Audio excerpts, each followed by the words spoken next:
I just broke up with someone who wasn't even my boyfriend, and that is why we need effective communication. Hi guys, welcome back to my channel. My name is Nandi, and as you can see from the title, we are going to be talking about effective communication, but I decided to switch it up a little bit and do effective communication when you're dealing with hard situations.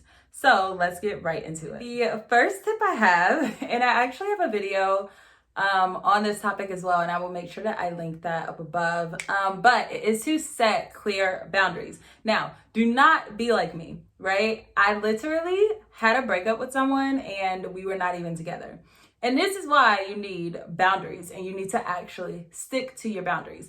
So I was talking to a friend, and I realized that a lot of people don't really know what boundaries are, one, but also like they have no idea how to even set boundaries at all. It's basically setting the tone for what you want to feel and how you want people to treat you. That is a boundary. And I use this tip first because it kind of sets the precedent for everything that you're going to do after the fact. So if you have a clear cut line of what your boundary is and how you want to feel, how you want to be treated, then that is when you start expressing that. However, that is what gets rocky. So I think, one, people don't really go in depth enough to even know what it is that they're actually looking for, what it is that they actually want, or what it is that they actually need. And then two, even when they do find that, they have a very hard time expressing it. I know that boundaries are so tricky because you are basically, setting the tone for how you want to be treated. But one of the things I will tell you is definitely do not fold, okay? Do not fold on your boundary. That is huge, because if you set a boundary, like for example, if you don't like when someone shows up 15 minutes late to a date or to an outing and they never text you, never call you, never let you know, don't let that continue happening. I find that people will set a boundary, but they'll be so inconsistent with how they decide to respond to the boundary that it's like you will set a boundary, but people will continue to push your limit and you will let it slide and let it slide. Don't do that. Another thing also is to walk by example, okay? If you don't like a certain thing, if you don't want someone treating you a certain way, you also have to come with that same energy. So if you are a flaky person, but you don't like when others are flaky, that boundary doesn't really align with who you are. The second tip is to stop ghosting. Now, I know that hot girl summer is coming up, and trust me, I will be a participant, okay? But we have got to stop ghosting people, all right? And I know that, people are just like, oh, if I don't know this person, like it's okay to leave them with no explanation and I don't owe anybody anything. However, when you stop ghosting people, that actually helps you with your communication because you are having the hard conversation with someone. And so once you start doing it, if anything, stop ghosting just for practice alone.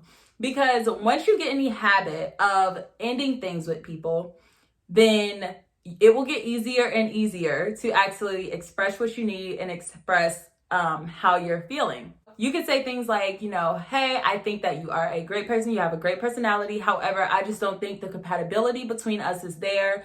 And I am looking for someone that I am a little more compatible with. That is completely fine. No hard feelings. Nobody has to get cussed out. Nobody has to be left feeling unsure. So if anything, like I said, use this opportunity to actually speak up about what you're looking for. And then that way it will be easier and easier to express other things in your life. The next tip is to stop having shitty sex. And I know it seems like that doesn't fit into this video at all, but it does, because sex is like such a taboo topic, but nobody talks about it ever. And women are least likely to have an orgasm. So when you have sex, women feel like it's for the men's pleasure and yada yada. But if you feel like that, that is literally because you are not speaking up and verbalizing what you want. So I am never scared to teach somebody anything, okay? And that obviously takes practice. Now, I say stop having shitty sex because sex is like the most vulnerable thing you could do with someone. And when you're in that moment, I just think that everyone's walls are down, so it's easier to communicate. Always, of course, when you're communicating with anyone about anything, always watch your tone, always, watch the way that you speak to people, because you don't want to come off rude or like you know everything, or don't just be like, oh my God, you don't even know what the fuck you're doing. Even though they don't be knowing what they're doing. But use that time to actually learn how to break down issues. Talk about things that you do like that they do, talk about things that you don't like that they do, and then tell them what they can do to fix it. I think that using sex, it might be like a weird topic because we're talking about communication, but people have shitty sex. And people continue to have shitty sex because they feel scared to speak up about it, or they feel like the other person won't receive them well, and they also feel like it will make the situation awkward. Also, I just firmly believe that if you can't tell your partner what is bothering you, then that might not be the person for you.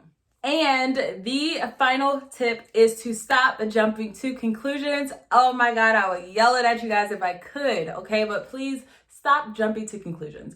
You will never have an effective relationship or anything with anyone if all you do is come to your own conclusion, come to your own assumption, and you never ask.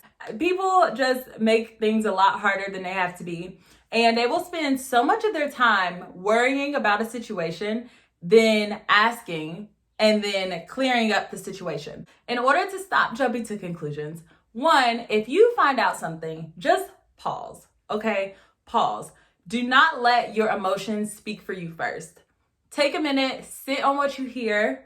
Please, everybody misses this step. Take a minute first and sit on what you hear, please, okay? And then after you have had time to process your emotions, then figure out the best way to move forward. However, I can tell you that unless you see something with your own eyes, even then, you know the saying, everything isn't what it seems. Also, along with asking, if you are the type of person where, let's say I saw my boyfriend out cheating, right? Or I saw my boyfriend out having lunch with another girl.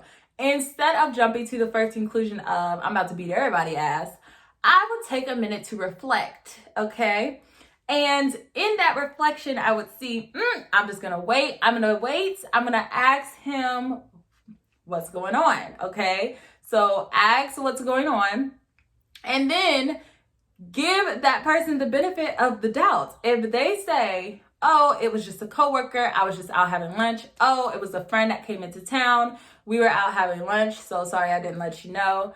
But that also goes to setting boundaries, because, a boundary of mine would be, if you are going to go do lunch with someone, I would need to know that, so that is a clear boundary. So obviously, if he didn't let me know that, that would be, one, he would break a boundary that I had.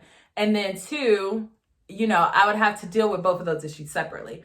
But continuing with the example. So if he says, friend came into town, had lunch with her, forgot to tell you, that's it. Now I have two choices. I can either think that he is lying, or I can give him the benefit of the doubt, believe in the trust of our relationship, and believe him.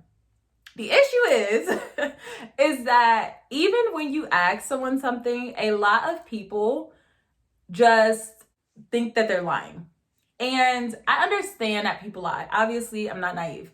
People lie. However, if trust is not in the relationship, why are you? Effective communication, honestly, it is so important just in every aspect of your life. And people really have to get comfortable with speaking up. I think when you are dealing with people that you already know and already have a relationship with, it is so hard to establish boundaries, and it is so hard to speak up because they're not used to you being that way. But get used to being uncomfortable. So thank you guys so much for watching this video. I hope you really enjoyed it. If you like, please hit the subscribe down below, and I will see you in my next video. Bye.